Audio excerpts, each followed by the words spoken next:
I'm Angie. I do social services here at the Mennonite Home. Is that too loud?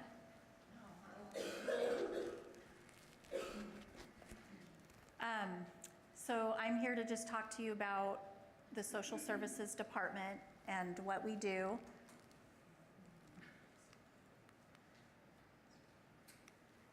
So I do social services working with families and residents, and we'll go through all of that, but I also do discharge planning on the skilled rehab unit.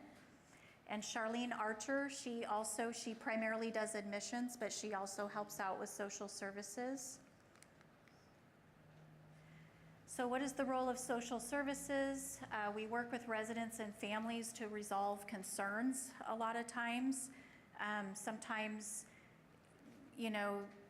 there's an issue with care, or sometimes the family doesn't have realistic expectations about what kind of services we provide or don't provide. Sometimes there's a misunderstanding. Sometimes the family just feels like they're not being heard. There's a lot going on when somebody first moves to the Mennonite Home, to a nursing facility. It's very overwhelming for families and for residents because it's a huge life change.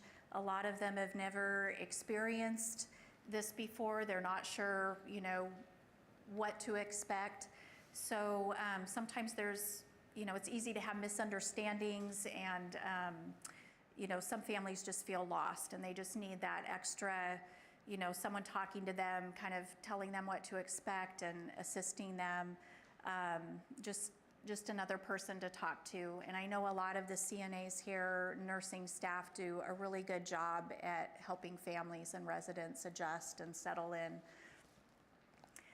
We're part of the interdisciplinary team, which is made up of the resident care manager, nursing, dietary, social services, and we do care conferences with residents and families every quarter. We meet with them usually within the first few weeks of admission, and then after that it's every quarter, and we go over the resident's care plan. We talk about how they're adjusting, how they're doing, making sure that we're doing everything according to what the resident needs and wants. And it's a good time to get input from the resident and family. A lot of times if they're just here for rehab, we're just talking about discharge planning, what they're going to need when they go home, or where they're going to discharge from here. We do MDS assessments, and that is a federal and state required assessment for every resident that resides in the nursing facility, or even if they just come here temporarily. It's used for payment.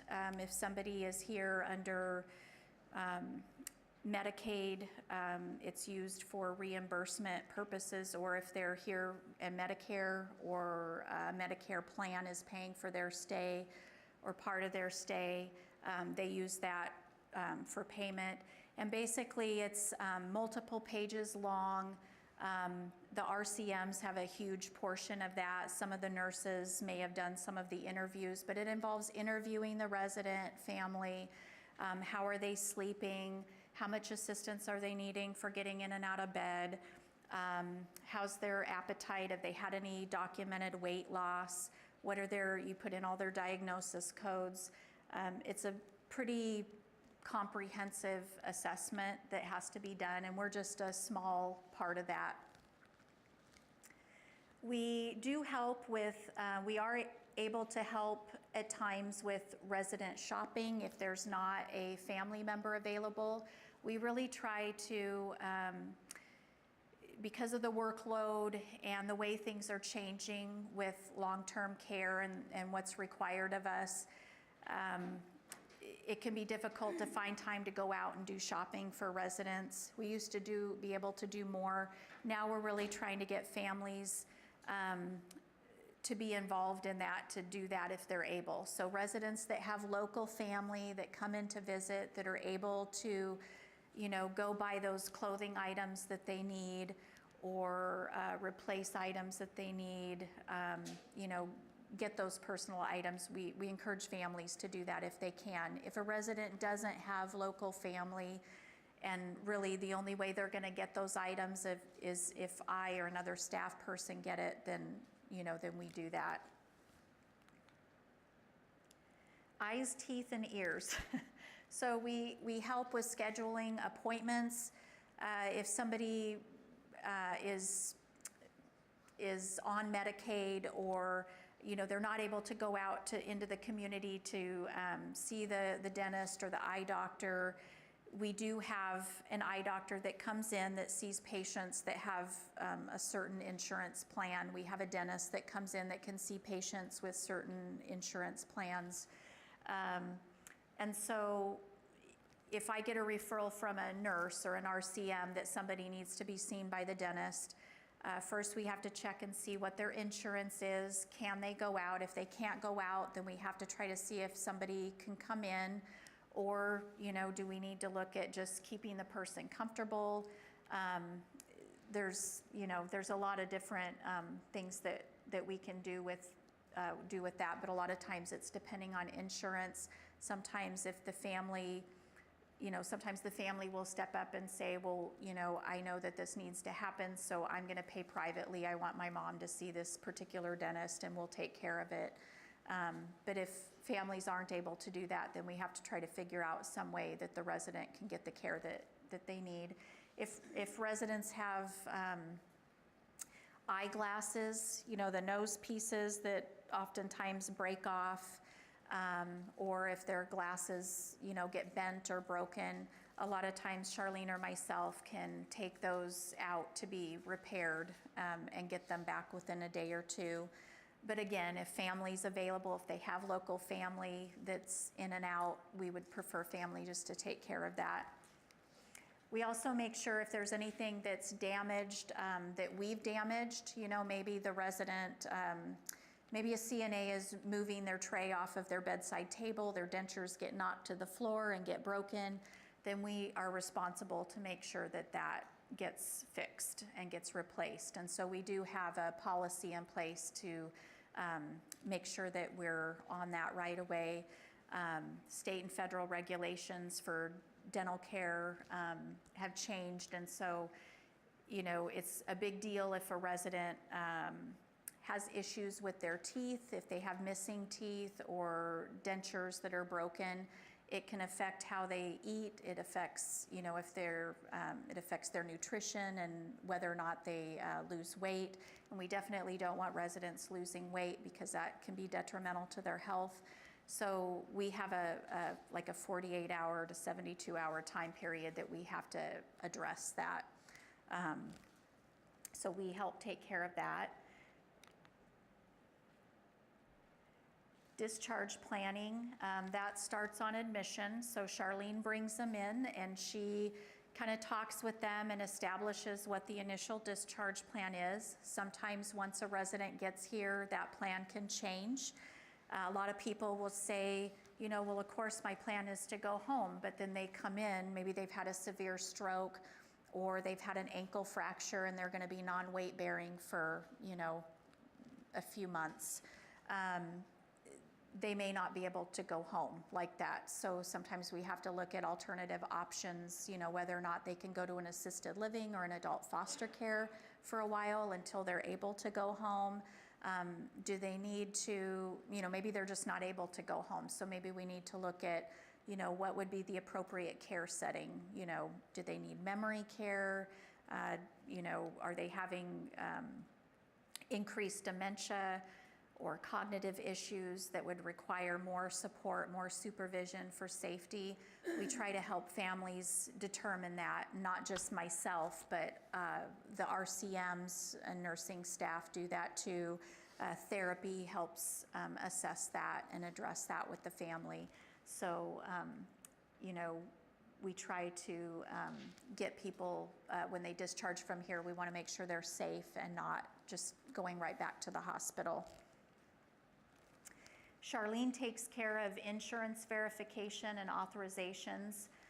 So when they first come in, anybody who has a managed care plan, They usually give an initial authorization from the hospital, and they usually give like 5 to 7 days, and then we're required to send updated notes every week as to how the patient's doing.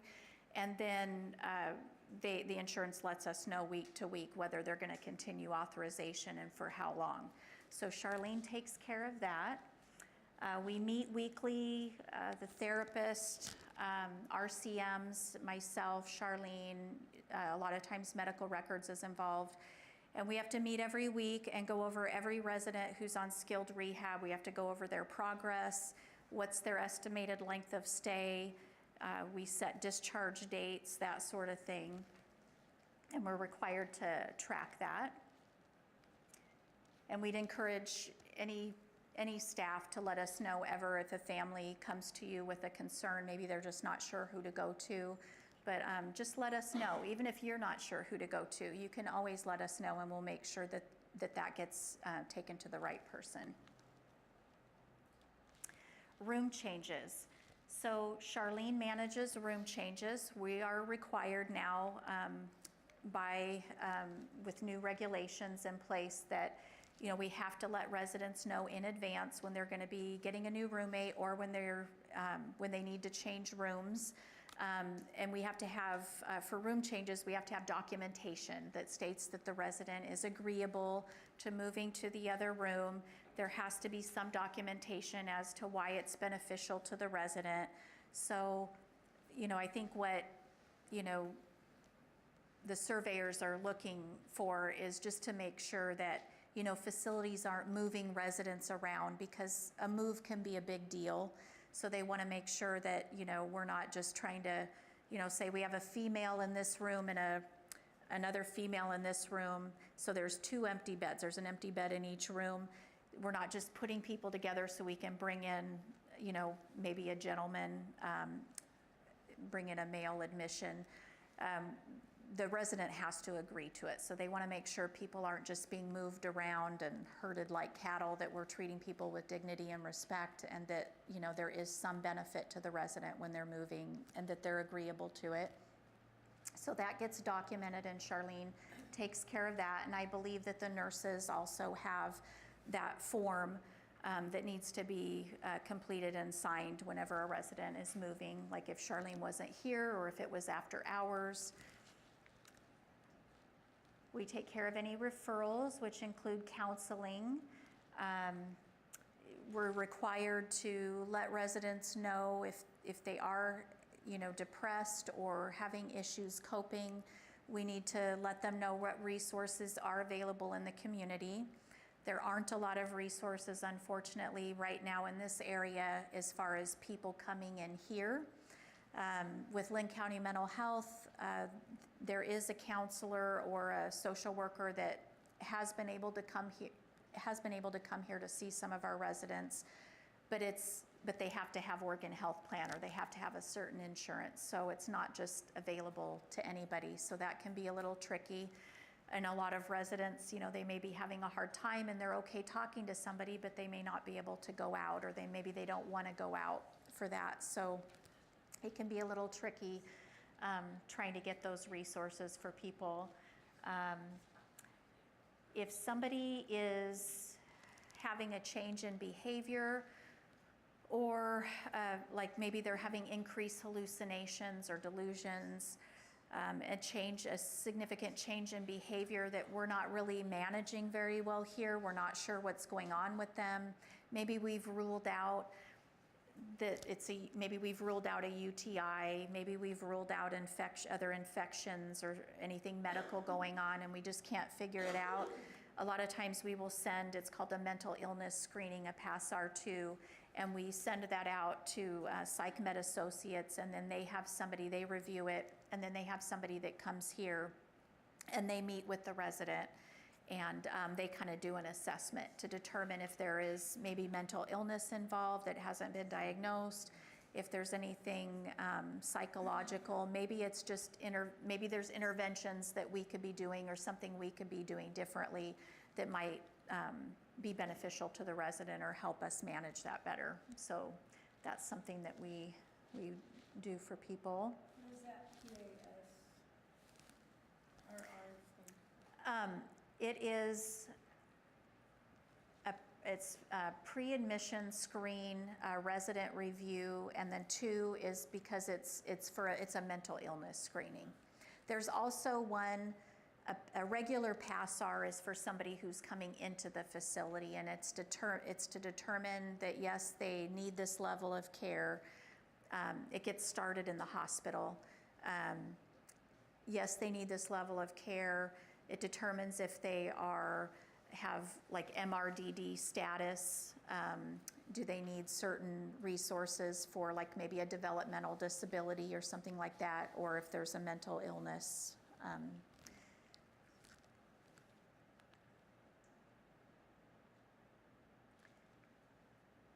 And so this is part of another in-service. So Ariel's going to come up and talk to you about restraints. Does anybody have any questions about social services? Okay.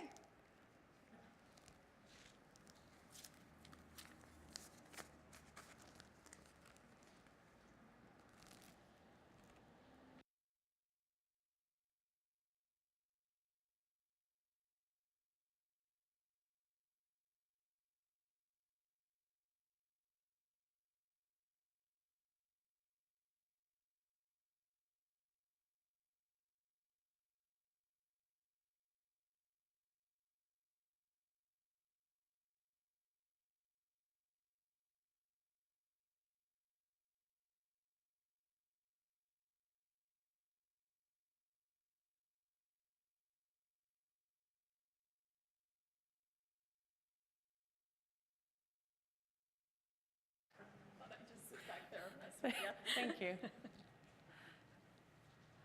Okay.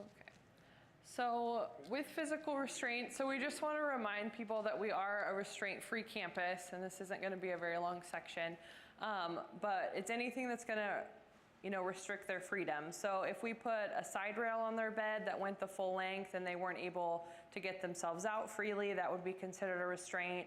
If we put them in a recliner that was way too low, and if there was an emergency they couldn't get out, that would be considered a physical restraint. If a resident was restrained in the past, it was to prevent them from falling. Now we can't use any type of physical or chemical restraint with a resident. It's pretty limited to maybe the hospital, and even that, there's a whole slew of documentation that has to be done before that. So we obviously can't restrain someone to make our job easier. We can't do that process. If someone was, physically violent with us, or they were trying to attack us, obviously we couldn't restrain them in that sense either. We would have to send them out, and that would be something that would take place at the hospital. The types of restraints that they used to have, an alarm is considered a restraint in our area. It's not in all areas, but for Mennonite Home it is. So if you had a resident that had a chair alarm, so when they stood up it made that really loud beeping noise, we would consider that a restraint because they wouldn't have the freedom to really move without it sounding the alarm. If we put them in and we buckled them into their seat, obviously that would be considered a restraint as well. Anything that tied them to the bed, the toilet, or to their wheelchair as well. We are a restraint-free campus, and it's been that way for a really long time. So we want to make sure that our residents do have the freedom to move around. They have the freedom to get out if there's an emergency. They have the freedom to wander the halls as long as they're not in any potentially dangerous situation. We want to encourage that the best that we can. And that's why we have, the care plans that we do. We have a lot of standby assists now because obviously we're going to make sure that they're safe while they're using the restroom and things like that. So now we're going to talk about suicide prevention.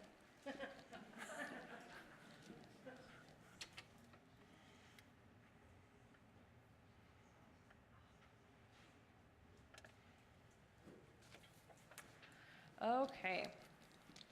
So the suicide rate in 2017 was almost 45,000, which has grown since 2016. They don't have the rates yet for 2018 available, but suicide in the elderly is common, unfortunately. So older adults only make up 12% of our population, but they account for 18% of all suicide deaths.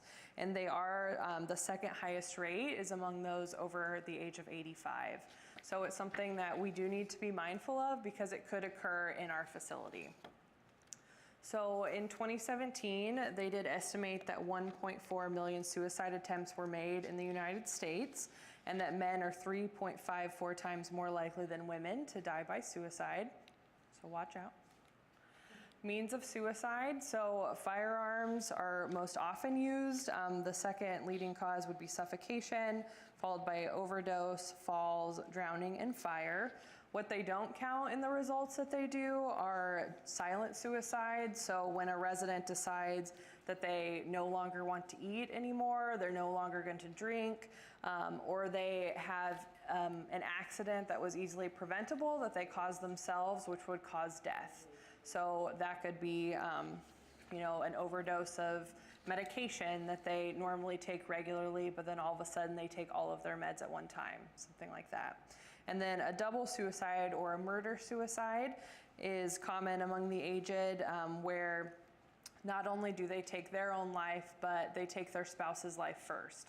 So maybe the resident has dementia and they say, I don't want my wife to continue this way and digress, so they murder them and then they kill themselves afterwards. So obviously that's something we don't want to happen on our campus, but we want to definitely be on the alert if something like that was discussed. So a real life case that came out of California, and this just happened in March of 2019. The elderly couple was Robert and Maria. They were in their 70s. They were experiencing some health and some financial issues. They lived in an RV park. Maria had made a suicide attempt the month before when she realized that she had stage 4 cancer. So her financial bills were piling up, and that placed a lot of strain on their situation. Her husband shot her and their dog in their camper. The father then called his daughter at 5 in the morning to tell her what he had done, and then he shot and he killed himself. So these are a lot more common in the elderly, so we want to make sure, especially in the village, that if someone is ever, talking about these concerns, that we're alerting somebody, because it might not be anything, but it might be something. So we just want to make sure that we're offering support if they might need it. So with the elderly, just because they're living in a nursing home or just because they're living in a care area does not mean that they have to be depressed. And we want to make sure that we're looking out for signs of that, because depression can happen easily. They have a major life change that happens. Maybe they moved to this nursing facility after they had lived in their home for 45 years. Obviously that is going to be really stressful to move from your 2-story house to half of a room in a nursing home. So we want to make sure we're looking out for those signs of depression. Maybe they've lost a loved one during that process, and that is why the transition occurred. Maybe they have some physical changes that they weren't expecting. Maybe before they were incredibly active, they were always busy, and they have now had a fall that has caused them to use a walker or a wheelchair, and that's really hard for them to navigate through. Maybe they have a progressive disease such as Parkinson's, so it's hard for them to move around and to do things that they used to find joy in. Maybe they can't see anymore, their license has been taken because they're not able to drive safely. We want to make sure that we're acknowledging those concerns. And there are symptoms, of course, that go with depression. Some of those could be maybe fatigue, maybe some appetite loss, where before they were eating 3 square meals a day. Now maybe they're only eating breakfast and sleeping the rest of the day. Maybe they do have problems sleeping, or maybe they're sleeping too much. Maybe before they never took naps, all of a sudden they're taking 3-hour naps every day because they just don't want to do anything anymore. Some people used to call it like grumpy old man syndrome. It's not the case anymore. It can be a sign of physical illness. So we want to make sure that we're not ignoring some depression symptoms that we might see, because it could lead to something bigger in the end. So what do we want caregivers to do? Just to take an active role with the residents. Obviously, we want to make sure that we are involved in their lives. We're taking them to activities that they enjoy. For them, that's bingo. Maybe for others, it's sitting in the courtyard on a nice day. We want to make sure that we're encouraging those activities to happen. And there are factors that raise the risk of elderly abuse. So we're going to talk about some of the relationship issues, legal issues, substance issues. So relationship issues are the top cause of suicide among the elderly. Men are at the highest risk of suicide post-breakup than women are. And over the age of 50, the divorce rate has increased 109% from 1990 to 2015. Obviously, this is really difficult for residents, especially when they've been married for a long time, because you've invested a lot of time in that relationship, obviously, over the last, 20, 30 years. You have an emotional bond with them, a shared friendship. They're going to have property together and investments. So for them, that divorce is going to be a really big struggle, especially as they get older. And when that relationship ends, maybe their identity changes and they don't quite know who they are after that divorce has happened. So we want to make sure that if someone is experiencing a relationship concern when they come to us, that we're talking it through, because we don't want them to talk about ending their life because of this relationship. We want to show them the good parts of post. Experiencing a life crisis. This is the second most common cause of suicide among the elderly. Often it will occur within 2 weeks of experiencing the life crisis, or when they're facing a future event that is expected to occur within the next 2 weeks, such as the death or the soon-to-be death of a spouse. Maybe for them, they can't imagine living life without their wife, or vice versa. We want to make sure we're looking out for signs of that. Loneliness, elevation of depression, or maybe now they've started engaging in risky behaviors. So maybe for them, they never were a big drinker and all of a sudden they're drinking every single day. Or maybe they have taken, extra pain pills that they didn't need before and they're not in pain. We want to make sure we're looking out for those signs. Substance abuse is going to be the third most common factor. So for people over the age of 50, substance abuse disorder is expected to increase by 2.9 million by 2020. So obviously it's definitely, an epidemic on the rise in terms of suicide. And for victims over the age of 65, men who had a history of alcohol dependence or misuse have a higher chance of committing suicide than women by about 17%. So again, luckily, when they're in a facility, we don't supply alcohol or things like that, but they could have family that bring it in for them. They could have family that bring in maybe something that while under the influence they could use to potentially harm themselves. So we want to make sure that we're communicating to the family what risks are involved if your resident is experiencing some depression and increased likelihood of substance abuse. Physical health issues. So there are health conditions that will increase resident suicide risk. So any type of traumatic brain injury, sleep disorders, HIV or AIDS, Parkinson's disease. So we want to make sure that we're recognizing that if residents do have one or more of these health conditions, that it does increase the risk of them thinking about suicide or wanting to engage in that. Employment or financial factors. About 40% of individuals 55 and older are either working or actively looking for work, and this is only expected to increase over the next couple decades. This could be because Social Security has changed, or maybe they did not have enough in their retirement. And unfortunately, more than 25 million Americans over the age of 60 do live below the poverty line. So it's something that maybe when they come here to stay with us, this is the first time they've had 3 square meals a day in months. We want to make sure we're doing what we can to help them when we can. And there are stressors, of course, that go with that. If they can't pay for their housing, they can't pay for medical bills, maybe they live far away and they can't drive to the grocery store, or they can't afford their medicine. This could lead to suicide because they have so much pressure on the back end. There are legal issues. About 1 in 10 cases of people who die by suicide have some type of legal issue that contributed to that. 1/3 of suicide victims have some type of criminal history. The risk of suicide related to criminal history is higher for women and increases with the more violent the crime might be. So older individuals who do have a criminal record often feel discriminated against by healthcare workers.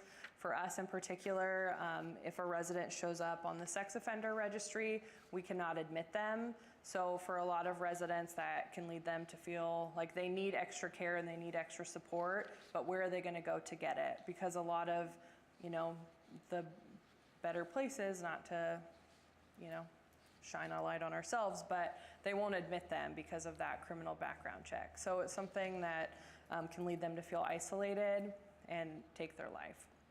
Housing-related stress. For residents, obviously, that have financial struggles, they can face deficiencies in where they live due to the high price of housing related to their income, or maybe they could live someplace that's just overcrowded because that's all that they can afford. Maybe in their neighborhood, they've lived in the same house for decades, maybe it's out of town, they can't make it to the grocery store anymore, they can't make it to get their medicine, and maybe just because of their access to things, they're having house-related stress because they can't get anywhere, and maybe they don't have family in the area to take them. And then suicide warning signs. So statements and behaviors that may be a warning sign. We're going to talk about a bunch of different options, but I mean, not all residents are going to be the same. So they might manifest these warning signs in a different way. So we want to make sure that we're noting, whether that's through charting, letting our nurse know, whatever it may be, if we see something that's kind of out of the ordinary for our residents, because we want to try and catch these before it turns disastrous. So a warning sign might be they're threatening to hurt or kill themselves, or maybe they're talking of wanting to do that. That can be a direct statement, like I want to die, I want to kill myself, I want to hurt myself. Maybe it's indirect, maybe they say, oh, well, I won't be here for Christmas anyway, so it doesn't matter. Or maybe they're really guarded when it comes to that conversation. So maybe you've overheard them talking about suicide or wanting to kill themselves, and when you ask them about it, they try to skirt around the issue. They don't want to talk about it, they just want to pretend like it doesn't exist. Maybe they're looking for ways to kill themselves by seeking access to firearms or extra pills by any means. Maybe they talk to their child and say, oh, well, I had this hunting knife and I wanted you to bring it by for some reason, and then we find out that they've hidden it under their mattress and maybe we're intending to use it. Maybe someone is talking about or writing about death, dying, or suicide and actions that are out of the ordinary for them. It is appropriate when you get to be a certain age that you do talk about death and the process and your funeral arrangements and things like that. But obsessing over death or talking about how you might harm yourself, that is out of the ordinary. So again, we want to make sure that those things are well documented and that we're talking to our supervisor about it. Maybe they're just really hopeless, they don't have any reason for living. Maybe they say, well, my family doesn't want to see me anyway, so what's the point of still going? Maybe they're withdrawing from their family, their friends, kind of society as a whole. Maybe they went to bingo every week and now they just find no joy in that. Maybe they have some level of anxiety, agitation. Maybe they're not sleeping at all or they're sleeping all the time. We want to definitely look out for those signs. And we want to make sure that we're looking at if they have kind of a cluster of symptoms. So maybe they have a lot of tension, agitation, guilt, some dependency, or maybe they're really rigid or impulsive or really isolated. Maybe they have a sudden shift from they're super happy, everything's fantastic, they're so happy to be here, to I want to die, I want to kill myself, it's not worth living. So we want to watch for those kind of polar opposites that might occur with the residents as well. So we do want to ask more information. It's really important that the relationship that the staff, especially their frontline caregivers, is strong to have those conversations with the resident. We want to be caring and interested, in their life, and it is important because if they feel like you care about them, they might be willing to share some of their concerns or some of their fears along the process. There is, of course, help. there is help that goes with that, you know, talking with them, offering kind of a caring, non-judgmental conversation. We can encourage them to attend wellness classes, or maybe there's some classes related to hobbies that they used to enjoy. If we know they used to be really crafty before, you know, maybe we can set something up in the activity room where they could, you know, teach another resident something new regarding crafts. There are support groups in our area. There are grief support groups. There are also related to physical health changes. I know that there's classes that we even have here on campus as well. So there's Alzheimer's, Parkinson's support groups, and we can always encourage that. We want to limit access to substances such as drugs and alcohol. If we do find alcohol in residence rooms, we want to make sure that's reported to make sure it's okay that they have them. Because even if they're not suicidal, we don't know if they're taking medications that can negatively impact them if they are taking those. And we want to remove anything lethal that we might see, obviously firearms, knives, anything that might be poisonous that they could take. You know, and what is our role as staff? You know, we want to make sure that if a resident is ever threatening or is attempting to harm themselves, that we stay with them. We bring a nurse into the room. We don't want to leave them alone. We want to get them involved with activities that they enjoy or ones that we think that they might enjoy. We never want to be condescending to our resident, to say, well, you don't really feel like that, and, you know, knock it off, everything's fine, because obviously that's just going to put more distance between you and the resident. You know, there are different interventions for different residents, so it's important that we're looking at the care plans. You know, you don't want to just have a cookie cutter model for how we deal with it. We want to approach each of them in a unique manner. So just kind of a general reminder, I mean, talking about dying is different than talking about suicide, so it is important to always let your nurse or your supervisor know if the resident has said something about it or something that you feel in your gut is not quite right. Because obviously we want to make sure that we're addressing it, even if they tell you they don't want you to say anything. Because it's important to remember we're all mandatory reporters and we want to do what we can to protect the residents. So if you guys have questions, let me know. If not, there's a basket for your quizzes. Thank you.